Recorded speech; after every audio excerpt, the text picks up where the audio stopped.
So we're here with Fabio. This is investor success story number 5. And Fabio's a great guest because he's got access to lots of investors. Yeah. And he does accounting. That's one of the things. Yeah. Estate planning. Estate planning. What else? Investment advisory. Investment advisory. So we'll talk about all those things. And I want to get to the point here because I got ADD and I know a lot of people are listening to. So we want to know what, especially for me, what exactly is estate planning? Because I have no idea what exactly it is. Sure. Okay. So let's start with estate planning. Estate planning is one component of your overall financial plan, and it's the final component. Okay. So when you start up from birth and you go to death, there are different considerations from a financial perspective at each stage in life. Estate planning is the final stage, aka when you pass away and you leave when you leave an estate. Yep. Okay? So when you die and you have assets, you are going to leave an estate, or from a legal perspective, like a trust almost is created. All right. And all your assets go to this trust and then are dispersed to your chosen beneficiaries. Estate planning is the process by which we plan the disbursements of your assets at your death in a manner that is tax efficient and also financially efficient. So it sounds a little morbid, but essentially we're pre-planning for death. Correct. And that's a will, and correct me if I'm understanding this, that might be a part of your estate planning, but yeah, only one component. The will is the final piece of legal work that dictates what happens. The process of planning happens before the will. The will captures the plan. Okay. So the will is like the cup that captures the water that you're going to drink. Okay. You see, I'm good with analogies. Yeah. Okay. So for investors, and I guess investors like me, investors I work with, we're not close to death, but we're in a stage where we're accumulating assets. We're buying and selling along the way, but in the end, we're probably going to accumulate a bunch of stuff. Correct. So we want to have estate planning. Why? So estate planning, even though you're not statistically close to death at your age and your health level, right? I know it sounds morbid, but death can happen at any time. Okay. So estate planning is something that you want to start considering anytime you actually care about what happens if you were to die. So if you were to die tomorrow, you would care because you have children, you have a spouse, you have maybe a charity that you want to leave money to, whatever it is. Estate planning is important when you care, or when you have people that are depending on you, when you have dependents, children, whatever. But most people I talk to, and even me up until I started going down this route, they think, okay, I did my will, that's enough. That's not necessarily enough. It doesn't. That's what I want to get to, right? So like, I figure, okay, I did my will, but what about estate planning? I think of that as, I guess it's a separate thing, but it goes along with the will. You're saying, and I'm thinking, okay, I'm going to give my assets to my children or whoever I feel like giving them to in my will, but I don't want them to get screwed. And I certainly don't want to pay a pile of money to the government who, in my opinion, doesn't deserve it anyway. Right. So, where does that play in for investors? Like, well, even if they don't care, like someone like me who just doesn't want to get screwed, right? What should they be doing or thinking? So what you want to think about is a couple of different things. I'm going to give you a little bit of actual examples here. Okay. Let's say you have 2 rental properties, and imagine those to be your only assets, but you have 3 children. Besides our Rolex. Yeah. Besides our fake Rolex. Right. You have 2 rental properties. Yeah. With $1 million of equity each. Yes. Okay. But you have 3 children. One of the children is interested in rental properties. The other 2 aren't. How are you going to equalize your estate if you were to die tomorrow? Yeah. Okay. Tough one. So it's a tough one. Now, you want and I'm sure that you guys talk about this all the time. Building generational wealth means often never selling lucrative assets. So you have a good revenue generating asset, plot of land with a building on top of it. It's profitable. Why on earth would you want to sell it? Generational wealth, from a generational wealth perspective, you want to pass it on. Yep. Right.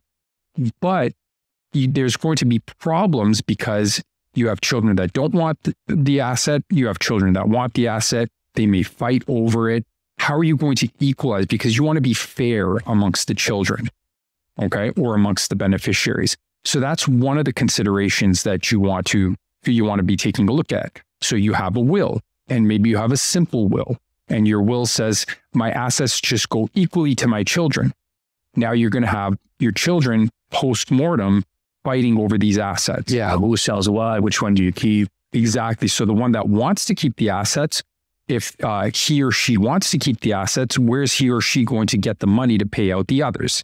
They're going to have to take on debt, but they might not be able to. The process of estate planning will give these kids or give your beneficiaries the rules or an algorithm to deal with these problems. Or like a framework. You got it. That makes a lot more sense. Okay. So if this happens, then you do this. Exactly. Or these are your three options. Yeah. Yeah. So a simple way to plan around that, for example, a super, super simple way. Let's go even simpler. One asset, it's a rental property, $500,000. That's what it's worth. Okay. Talk to your kids. One wants the rental property. One doesn't want the rental property. Okay. If the kid that wants the rental property does not want to take leverage against that property, you can buy a $500,000 life insurance policy, make the other kid the beneficiary. The one asset, you have the one asset, which would be the rental property worth $500,000, right? One kid wants it, the other kid doesn't, right? You have choices, okay? If you want to deal with it after death and you've spoken to the children, you've spoken to the beneficiaries, and the beneficiary who wants the asset says, hey, listen, I'm good to take, 50% of the value as a mortgage and transfer the money over to their sister, their brother, whomever it is. Yep. Right.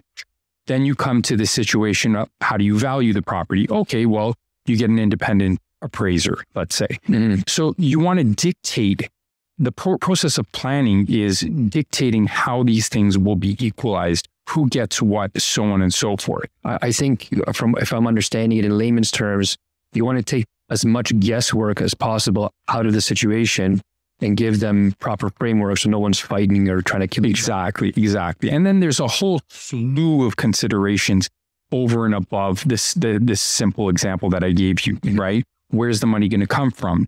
Who's going to pay the taxes that are owing at death, right? Yeah, and that's where I want to go next, because I mean, I hear the horror stories. I mean, without getting into names and places, like I had, I can say had because they're passed away now. Yeah, I had an uncle and an aunt who lived next door to each other, believe it or not, in Toronto for, 30, 40 years.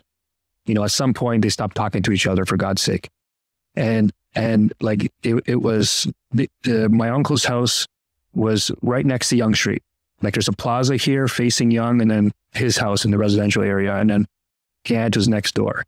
And then they had some properties. They owned a few of the commercial properties there because they had a restaurant in there. And then my uncle passed away, like my blood uncle, and then my blood aunt passed away. And now they're selling this house at, I don't know what they're doing with it. At least that's what they say. But these properties got passed down to them. And all of a sudden there's like, I hear the number, like $700,000 in tax owing. And, right.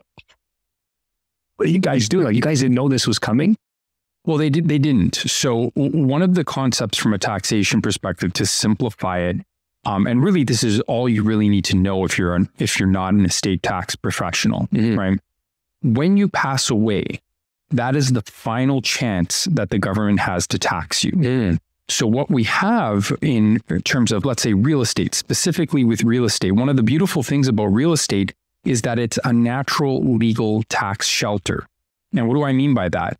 You buy a piece of land, you buy with a property, okay, and you don't have to pay tax on that other than the rental gains. You don't have to pay tax on that, on the gain in the value of that property until you sell it or dispose of it, right? However, when you pass away, unless you're leaving things to your spouse, all right? When you pass away, there is a deemed disposition of all your assets at fair market value. So you could imagine back in, I don't know, let's say the 80s, you would have bought a house, a single family home on a decent lot in Toronto for what, $100 grand? Yeah. Right? Yeah. Easily worth 1.5 million right now. There's going to be an inherent, $1.4 million capital gain on that. If they pass away. When you pass away. Right? Because we're all going to die. Yeah. Right? But when it's passing away, not husband to wife. Correct. Parents to children. Correct. Parents to whoever. Correct. There's a horizontal rollover that's inherent, that is automatic. You leave everything to your spouse and you pass away. Inherently, everything is passed on at adjusted cost base unless you want to elect out of that. I'm not going to get into the details of why you'd want to, right? However, when you do a vertical, when you have a vertical beneficiary, meaning that you're leaving to anybody other than your spouse, okay? For the most part, most assets are deemed to have been disposed of, including rental properties, including businesses, so on and so forth. So there's an inherent capital gain that people are not thinking about. So like, the kids are like, hey, I'm going to get my dad's $10 million of properties. Well, your dad who immigrated here from Greece or Italy and, bought these properties for 150 grand and, maybe a pecora or something, right? It has a big freaking gain in that property. Yes. Right? $10 million capital gain, 50% of that is taxable at a 50% tax rate in general, averaged amongst the provinces. So that's $2.5 million. Got it. Where are you going to get that $2.5 million? Okay. Yeah. This is where I'm, in this case, I'm unsophisticated. I've heard of people who are pre-planning for this, I guess, with estate planning. Correct. You take out an insurance policy, let's say, that where the death benefit can cover. Otherwise, you're like, I don't know what you do. Right. Well, there's a couple different techniques. The insurance policy, if the numbers work out well, we do that for a lot of our clients, but we like to utilize the insurance policy not just to cover the taxes at death. We like to bundle it up and use it as a way to store wealth, grow it tax-free, and get the death benefit. So I use it as more of like a hybrid product. Sure, if it has other benefits. If it has, you want to use it for other benefits. There are techniques we can implement that will give pure insurance, right? There are sometimes, and usually it's when the clients are a little bit older and they don't need the money for any other purpose. Yep. Okay. I'll use pure insurance products to cover the taxes at death. Sometimes you even get the kids to pay for the insurance. Okay. Because they're going to be the beneficiaries anyways. Right. Okay. Yeah, it's better to take it out in their name because it's cheaper. Well, no, you would take it out. You take it out on mom and dad. That's right. And the kids pay for it. Covers the tax. They have a known tax liability at death because we may have implemented, and I'll talk about this. We may have implemented an estate freeze, let's say, for example. So the tax liability at death. So they can either do their own sinking fund and invest it in taxable investments, or they can do it tax-free by investing it in a life insurance policy. Got it. And then they're guaranteed. So if mom and dad die early, then they're not stuck with a tax bill they can't pay. Okay? Right. There are other techniques that can be done as well. So for example, let's say you have clients that have properties inside of a corporation. All right. We can implement an estate freeze. Okay. Meaning that we can take the value of the properties as they stand right now, freeze that value and transfer the growth or the future gains to the next generation, thereby limiting the tax bill. But when you do the estate freeze, I'm assuming you take the values into consideration now. Yes. But you're paying the tax now. No.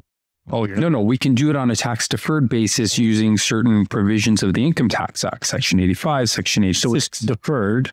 Yeah. So the bill's deferred until when but it's known. But it's known. And then the gains are tax-free. The gains go to the next generation, and then they have to worry about it. But then they can do an estate freeze of their own and pass the gains to the next generation, and so on and so forth. So the gains go to the grandchildren, let's say. gains would go to the children and the grandchildren, and then the great-grandchildren and the great-great-grandchildren. So you keep playing. Exactly. So what you can do, a basic technique would be to take the assets, freeze them at the value mom and dad are at age 65, 70, freeze their value right now as it stands, pop on a life insurance policy that will cover the taxes on the gain as it stands right now, transfer the future growth to the children. Okay. When mom and dad pass away, the life insurance covers the tax bill. The children inherit the properties or the businesses or whatever assets with a known tax bill paid off by the life insurance. Repeat the process. Grandchildren get it, so on and so forth. Got it. Yeah, because I just can't. Maybe I'm crazy, but I just can't sit there and accept the fact that I'm going to do all this work and then pay half my shit to the government in the end. Yeah, exactly. You don't want to do that. That's insane. Yeah, and the whole point of the estate plan is to intertwine it into the overall financial plan, right? You don't want to look at it like in just its own silo. It's part of the overall financial plan. So most of your clients are coming to you because they're considering one very specific specialized component of their financial plan. It's going to be the investment component, right? Growing your assets over and above whatever, projected inflation is. So you got to store their assets somewhere that's going to grow. And it's not just the investment component. It's a very specialized area, one asset class, real estate. Yep. Right. And then there are sub asset classes under that. Yeah. Right. Yeah. Yes. Yeah. That's a better explanation. Like, I think it's more important than people pay enough attention to. Like, I mean, or I should say they're not paying enough attention to it. I don't think I'm paying enough attention to it. Like, I got an insurance policy. Yeah. You have a will? I have a will. Do you have multiple wills? No. Dual? Yeah, no, we have a corporate will. And yeah, so you've paid attention to it. Yeah. More so than most people. I guess the whole estate planning, like I never understood the concept the same way I understand real estate investment, right? Like I'm very good at it. And I'm like, there's just some pieces here, some pieces there. I'm like, what the fuck am I doing? Why would you memorize any of this, right? It's not your job. No. It's the same as with me. I know real estate from the perspective of, okay, the client wants to be in real estate. These are your pros and cons from a financial perspective, but I'm not going to go out and look for properties and I'm going to send them to you. Right? Yeah. Exactly. Yeah. You can't solve all the problems, but yes, the more pieces I put together, the more confident I feel. Yeah.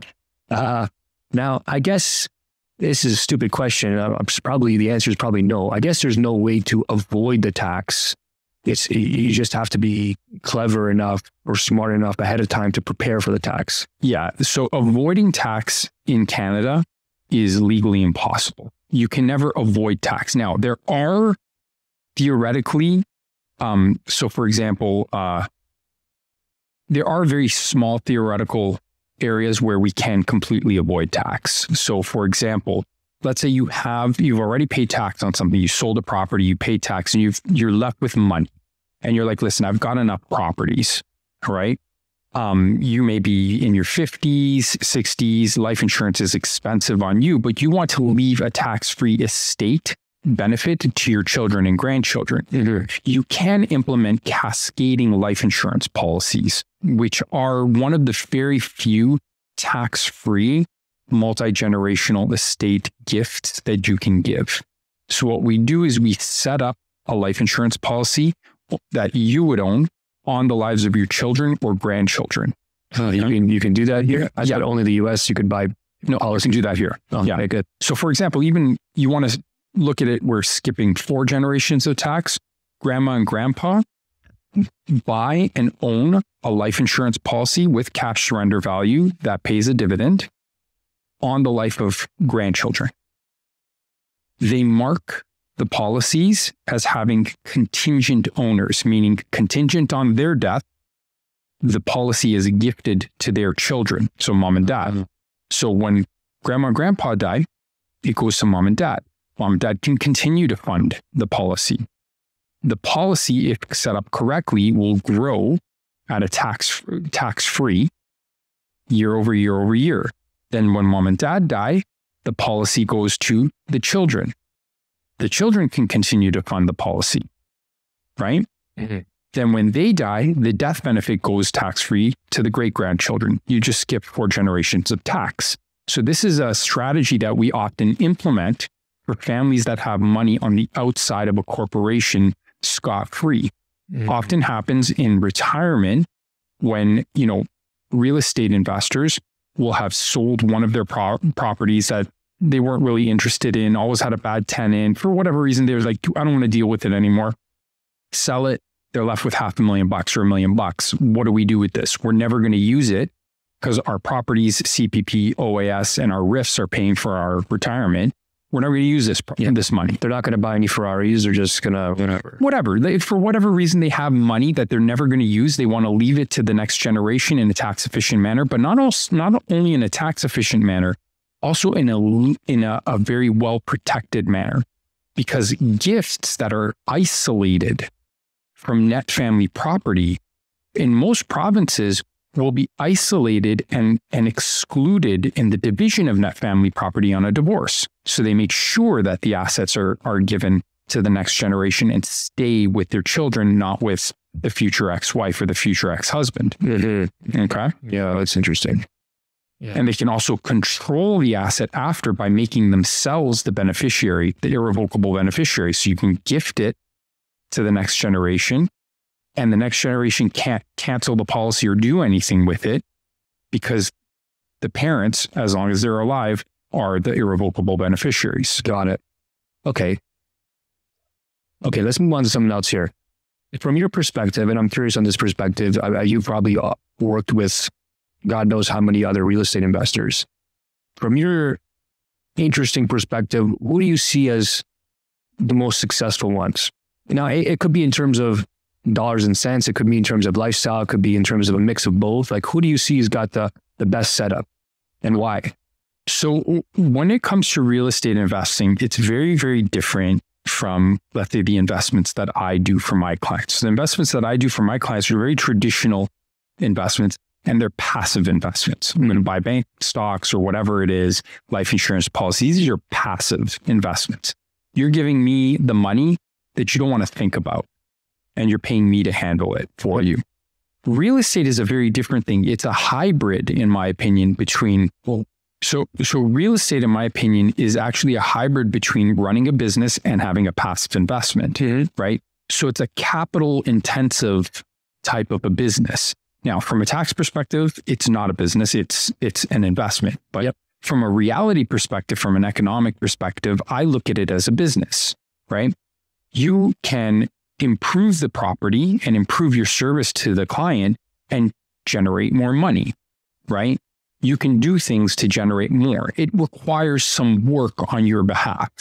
So from my perspective, having dealt with, I don't know how many hundreds of real estate investors, all the way from beginners who are just buying their first, residential condo or something small, all the way up to people that own strip malls and have tenants like the government of Ontario, right? So what I've seen is the same success in real estate investing that I've seen in small business, or really in life for that matter, right? So one, it's patience, people that are patient, okay? Patience, okay? Take your time, look for a property, look at your different options, right? And be patient. Don't just jump on things like crazy, okay?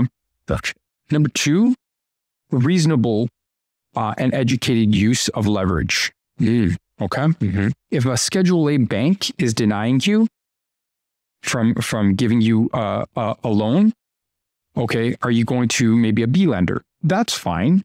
But now are you going to private lending and doctoring, applications and lying? Yeah. You have a leverage problem. Yes. Okay. And you could be exposing yourself to risks that are too high for you financially. And that swings back to the patience, because you're not patient. I guess people in business do that too and get themselves in trouble. Everybody gets themselves in trouble with leverage because they are impatient. Yep. Okay. Number three, it's understanding the compound effect of life or investments. understanding that comes back to patience. 1% better per day is going to give you that hockey stick mathematical increase over time. And then you're going to hit this point of no return where you are just generating so much money, so much wealth that, you have this economy of scale effect, and you're just going to bring more to yourself. Okay. Yeah. It's interesting that you're saying that, because I mean, we preach that the same stuff, just with different words, but coming from your perspective, you're seeing, people have success, and that's where you're attributing your success. It makes us feel good. Yeah.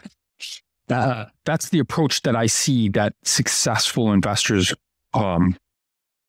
these are the characteristics that I see in successful investors.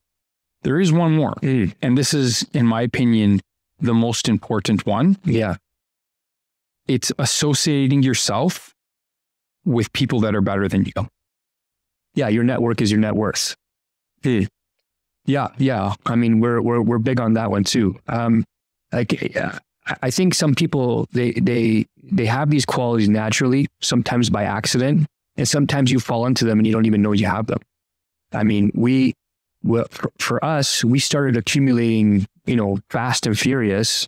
And then over a period of time, the economy of scale thing kicked in for us. And then it was a big kind of aha moment where I'm like, well, we've accumulated all this equity in our portfolio. What are we going to do with it now? Like, I have to literally put a hat on, my asset manager hat on, and say, okay, what is the best use of my capital? Yes, buying rental properties has got me here, but is it the best use going forward? And that's where we started to do other type of investment type. That's where we started to do developments, because our portfolio was in a position to continue to create cash flow, continue to create future wealth with the mortgage pay down. Yes, the properties are appreciating, but with this equity, we can now create profits. So we sold some properties, refinanced some properties, took some seed capital and started doing some small development projects to learn. And, that's like doing a long flip. Instead of a 3 or 6 month flip, it's a 1 or 2 or 3 year flip with a bigger check on the end. Yeah. But for us, it was much more of a business process, and I'm not in a position to be swinging hammers and driving around site to site, chasing flips. It was a much more natural progression. And now our portfolio can continue to generate future gains while creating now gains. And I think that's where a lot of people want to end up. They want to be in a position where they can, retire from their job, or spend less time working at their job or their career, or just find freedom. I think, that some of these people, they want freedom, but really they just want to have a choice. Even though I don't have to go and do a transaction next week to pay the bills, I do it because I want to do it. But it's the mental freedom that is really important to me, that I can make the choice to do it or not do it if I want to. Right. And I think having the ability to create now income while still creating future income with all your input, that's where people want to end up. And the patience, the good use of leverage, your network. And what was the third? The compound, understanding the compound. Yes. The compound, the consistency over time. You don't have to keep your foot on the gas 100%, but if you keep it at 50% for 100% of the time, it's going to do much better. Right. Exactly. You pop your foot on the gas 100% of the time, you're going to bust up the car. Yeah. Right. But if you just keep it 50%, this is just life, right? When we were kids, you got the tortoise versus the hare. And there's a reason that these legends come to be. It's just part of life. Yeah. Right. You just accumulate over time. And exactly what you were saying, it's perfect, right?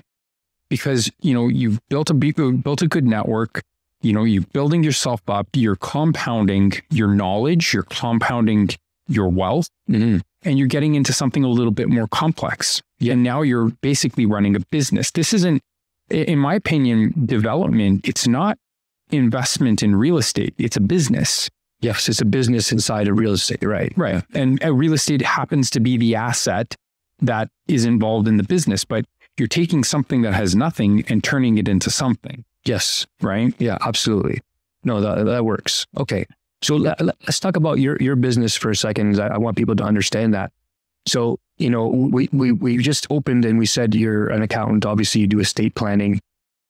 How do you actually work with people? Like you're obviously you're doing their taxes on an annual basis, but you're also having these conversations with people about the future, and you have investments available. Like, explain a little bit more. Okay. So my business is in essence the combination of a tax-focused CPA firm. Yep.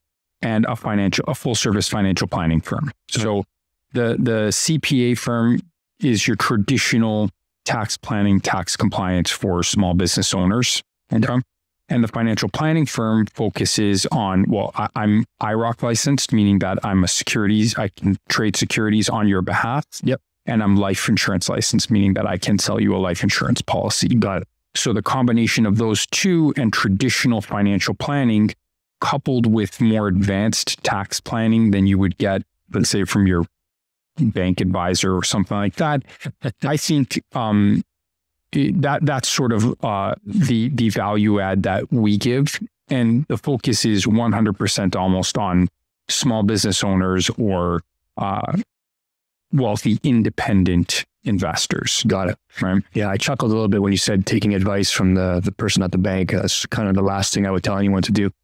Okay. Now I got a tough question for you. Sure. I'm big on when I work with advisors, accountants, lawyers. I feel like it's important that they walk their talk. Yes. Right. And I feel I have to do that, or else I wouldn't be authentic in what I do. Yeah. If I tell someone about multifamily investing and I've never touched a multifamily building, well, I think that's a big problem. Right. Right. So tell us a little bit about what you do for your own investing, with your own business, your own taxes, that kind of thing. So people have an understanding of where you're coming from and your depth of knowledge. Okay. So I obviously run the business. Mm-hmm. So I invest heavily in the business, both time and money. Mm-hmm. I have multiple properties aside from the house that I live in. Yep. So I believe in, not from a religious perspective, but from actually calculated numbers, I have commercial and residential property. Life insurance I utilize heavily as part of my investment portfolio, and stocks. Great. So you're walking your talk. Yeah. Every aspect that I advise on, I've either considered for myself and rejected it because of my own situation, or I'm doing it. And I always disclose to my clients if they want to get in on an investment that I am not in. I always tell them, hey, I'm not in on that for this reason, A, B, C, D. Maybe I can't afford it. Yep. It could simply be that I can't afford it. Yeah. Right. So for a good example would be multifamily property. It just wasn't something that came up for me. I don't have one. I'd love to buy one, but if you come to my office, you see how much money I dumped them into my office. For me, that was a smarter investment for myself because I need an office for my staff and for myself. Yeah, right. It's important, and the what to me is less important than the why. And I bring that up because Burgaz gonna ask that anyway. But then you said the thing about the bank, and what drives me absolutely bananas is there's probably millions of Canadians right now who are relying on advice from somebody at the bank who's got a name tag that says Joe Blow or Mary Smith, investment advisor. Right. And if I asked them the same question, they'd probably blush, not answer, or kick me out of the room because they don't have any assets. So I don't understand how you can give advice on creating assets, acquiring assets, managing assets, taxation of assets, if you don't have any yourself and you don't know what you're doing. If you've been doing it for 50 years and you've got a track record of coaching, God knows how to meet people how to do it, that's a different story. Right. But I like to stress that because people are getting advice from people they shouldn't have, and they should be listening to people like you. What else? So what else do you do in your business that's, say, unique from another typical accountant or CPA or advisory firm? It's really the integration of all of these services. So the way I explain it to my clients is, listen, I'm the quarterback and I'm passing the ball to individual specialists in their own field, right? So I have a very large breadth of knowledge without necessarily going too in depth. You know, I've done the in-depth tax program, so I'm technically a tax specialist, but I don't write my own, for the most part, I don't write my own tax memos anymore. I send that to someone who only writes tax memos. Okay? I'm not a lawyer, so I can't write your will, but I will help you compile the data and make financial suggestions, and I'll bring you to the right person to prepare your will, right? Yep. I'm not a trustee. I don't offer trustee services, but I will be an advisor to your estate or to your estate trustee. Got it. Okay. Yeah. So I'm looking at it from a bird's eye view, and I'm saying, hey, over here, over here, over here. No, you're doing it wrong. We need to get it out somewhere else. Yeah, it's important. I don't think people do enough of this. Like when I was helping my grandmother, my nonna, fix her will, she was getting help from the lawyer, but I mean, he was, I guess, a good lawyer. He knew how to do the legal stuff, but he didn't have much estate tax advice. Like it was very like, hey, what do you want in there? Right. And he's just taking orders. And I'm like, well, how about this? How about that? Yeah. And that's the thing. Like there's also the cost benefit, right? A lot of people come to me, they'll say, hey, listen, I want an estate plan from you. I'm like, okay, well, right, let's take a look at your situation. They have a house, one rental property, RSPs, TFSAs, and 50 grand of cash. I'm like, okay, that 50 grand of cash, you need that as flow. The RSPs, there's really nothing we can do. Leave it to husband and wife as beneficiaries and you're good. Okay. The rental property, talk to your kids. Do they want it? Yes or no? Okay. Your house, there's no tax on your house. So, you got to think, at some point you're probably going to sell it before you die because you're going to move into a home if one of mom and dad becomes very old. Right. So the only asset we're worried about is the rental property. Right. Yep. Talk to the kids. They come back. They're like, kids don't want it. I'm like, okay, when you're ready to sell it, pay the tax, disperse the money. There's nothing I can really do for you to help you out. It's a simple situation, right? Bring that to the lawyer. Easy situation. But I think those people might find comfort in that clarity. They might. Yeah. They might, because then they don't have to worry about it. Yeah. Right. Yeah. The worry part. Yeah. Interesting. So what do you see? What do you see coming in the future here in Canada? If you have that kind of perspective, are they going to make tax laws better, worse, keep it the same? Tax laws are going to become more complicated. Okay. My thoughts on this, and based on just my thoughts, is that you have the smarter people working. No offense to the people working in the government. A lot of them are very intelligent, but where there's a profit to be made, there's going to be more compensation outside of government. Yeah. So the financial engineers and tax specialists who are working on the outside are likely a step ahead of the people working on the inside. You got it. Right. And it's going to be a constant battle between those who do not want to pay tax and those who need to collect tax, the private sector versus the government. Yeah. All right.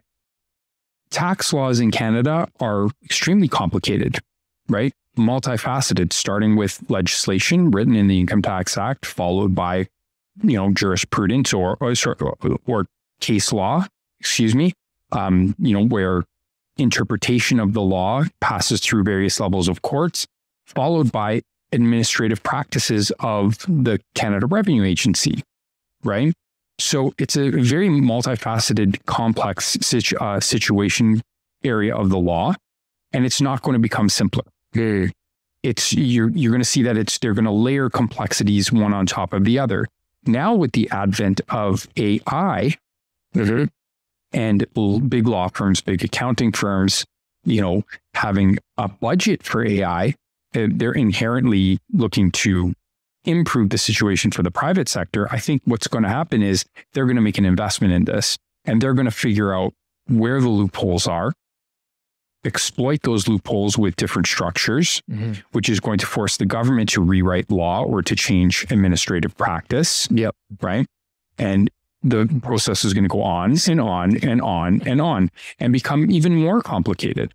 Right. So complication for sure is it's not going to get less complicated. It's going to get more complicated.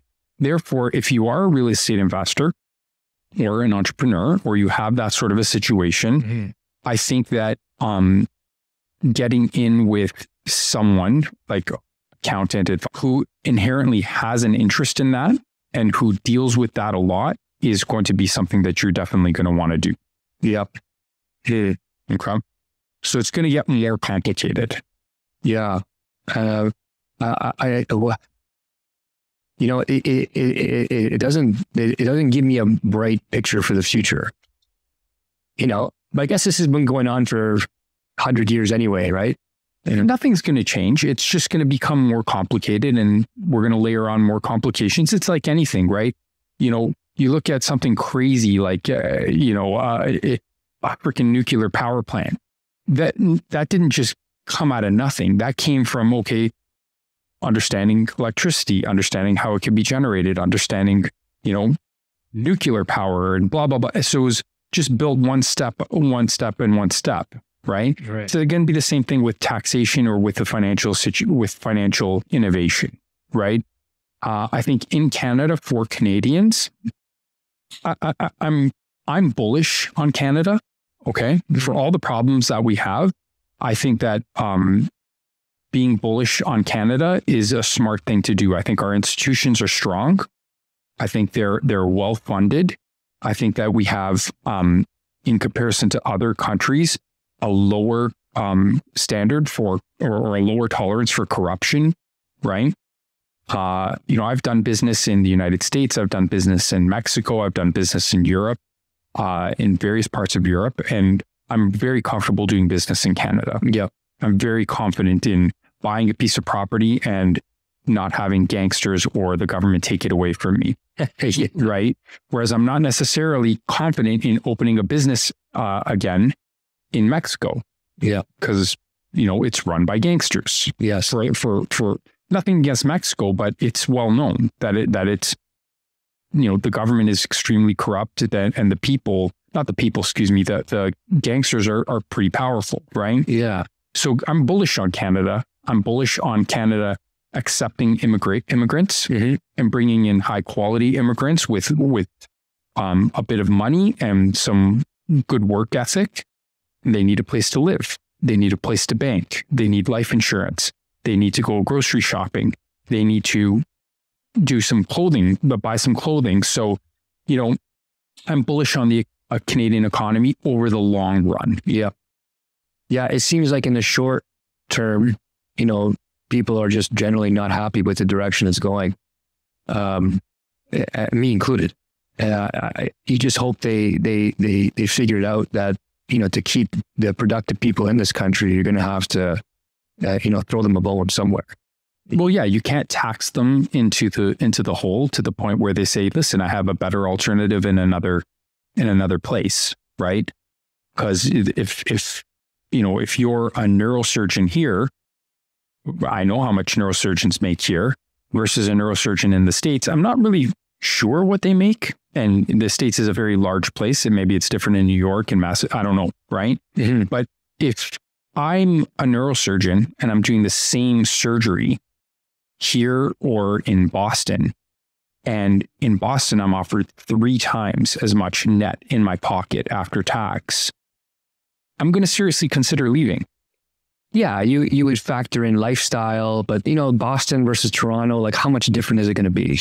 Well, with 3 times the money, it could be pretty different. Yeah, it could be pretty different. I think if it was here versus Europe has a hell of a lot more things to offer in terms of lifestyle. Right. But it's also far from mom and dad and your cousins or your brother and sister and whatnot. Yeah. So there's the lifestyle component of it, because listen, you can make more money by going, let's say, I don't know, to Nunavut. Absolutely. You make more money, but you're going to have the lifestyle you want, right? It seems like to me, and I'm not that old, I'm only 38 years old, but Canada and North America in general is a great place to come and be a capitalist and make money. If you start with nothing, this is as good a place to start than any. Right? Pretty much. I can speak for my parents. They started from nothing. My mom's family was farmers. My dad's family, my grandfather worked for the Ferrovia, the state train. Yeah. And then my dad came here, became a CPA. My mom became a lawyer. And they had a nice house, cars in the driveway, food on so it's a great place to for immigrants to come and build something from nothing. Right. And I just think people have lost sight of that because in the last little while, they felt constricted. They felt the government is not treating them as well. And while this might be a good place to make money, it's not necessarily a good place to maintain your lifestyle. And right. I just hope that piece changes because it's not amazing if you prefer sunny weather and you don't snowboard or play hockey. Yeah, you're in trouble. Right. Exactly. You always have the option to go on vacation like I always did. Yeah, right. Exactly. So I hope that changes. Okay. What else can we say? What else is, what do you see happening in your business? Any big changes coming with taxes or estate planning or financial services that people should know about? I think, once again, going back to what we were speaking before, it's the complications. It's just going to get more and more complicated, right? The amount of time that I spend kind of educating myself on just relearning the basics that I would have learned 25 years ago in university. Yeah. Because the basics keep changing, right? They keep throwing a wrench into the machine. So the amount of time that I have to spend re-educating myself because I have 3 broad areas, tax, investments, and life insurance, I feel like I'm constantly in school learning technicalities, but it's also there's a change and a shift in the way people are working, right? What do you mean by that? So, at one time being an entrepreneur meant having employees and having physical shop and, dealing locally primarily, right? My dad, before he became a CPA, had a travel agency, right? Mm-hmm. Do those even exist anymore?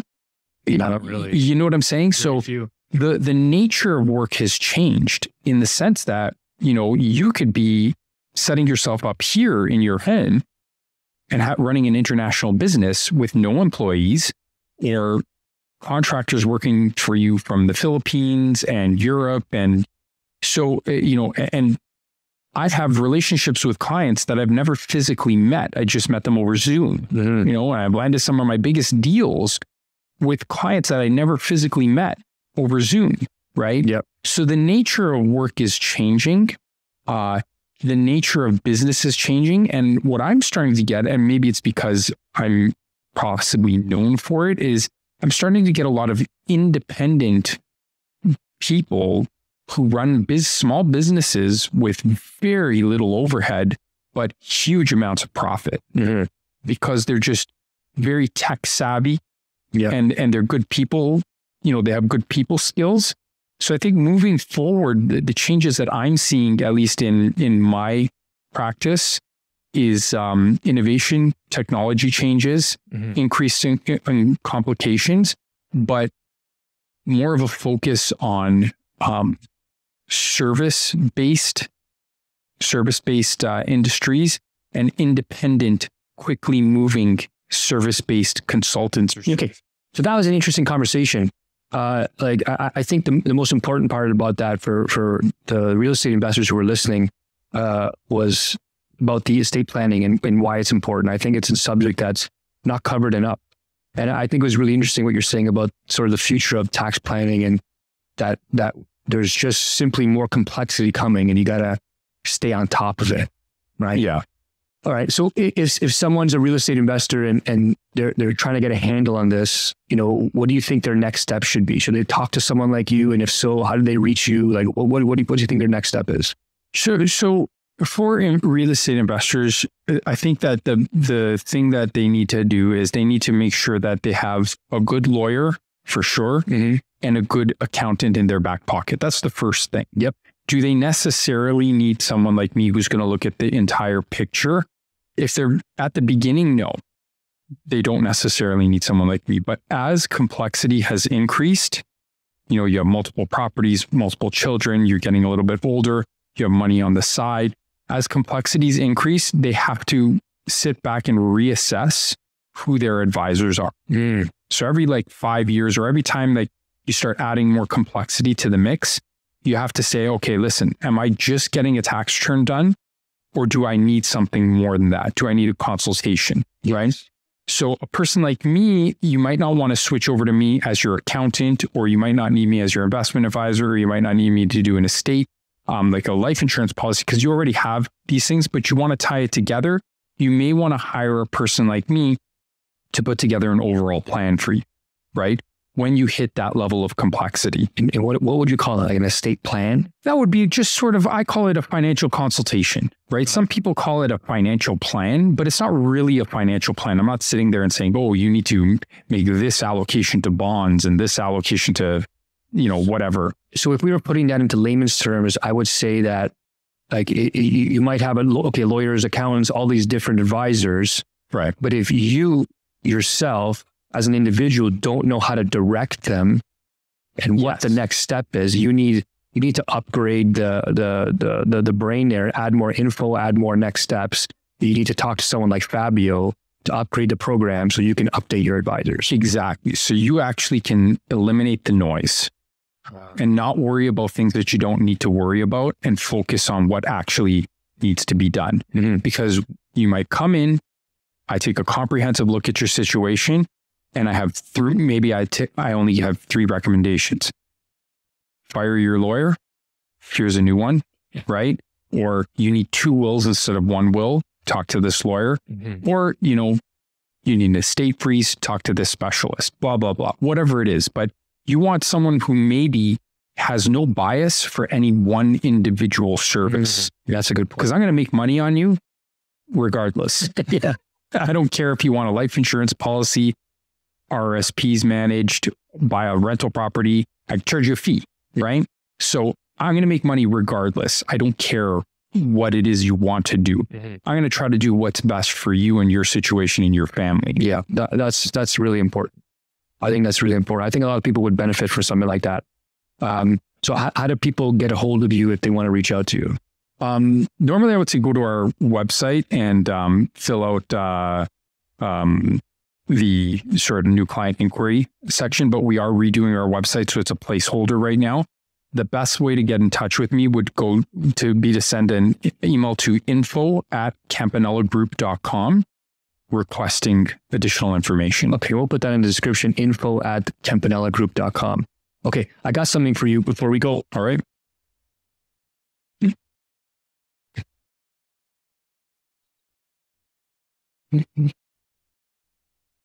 Let me show you this. A money tree. Yeah, this is a tree.